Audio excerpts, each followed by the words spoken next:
خب خونه اشرف خانم ما پیدا کردیم. سلا علا فترده چشم ترام ببرده. حالتون خوب انشالله؟ سلامتی؟ شما یه جمله گفتین که چند میلیون نفر رفتن تو اینترنت سرچ کنن بگن معنی سترکه چیه. حالا خودتون بگین معنی سترکه چیه. وقتی که مثلا برای چشم و نظر میخواستن اسفند بریزن رو آتیش میگفتن این سترکه اینا 3 تا ترک داره. بعد میگفتن اسفند و اسفندونه، اسفند 33 دونه، اسفند خودش میدونه قیم و خوش و بیگونه، یعنی هر که چشم زده. سل علا سترکه چشم و حسود بترکه. خب چی شد شما به جای حسود گفتین ترامپ؟ از دست تراس عصبانی شد.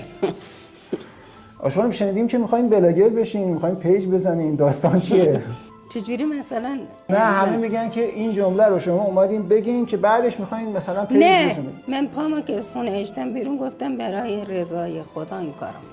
برای بچه که به خاطر اینکه بعضی ها توی فضای مجازی ایشون رو به سخره گرفتن یه مقدار حالش نامناسب بود. چند روزی از خونه بیرون نیومده که نهادهایی که بودجه های میلیاردی میگیرن اگه میخواستن یه همچین شعاری رو تو جامعه جا بندازن نمیتونستن. هر اون کسی هم که مسخره کرده باشه آخرش اینه که گفته چشم ترامپ بترکه.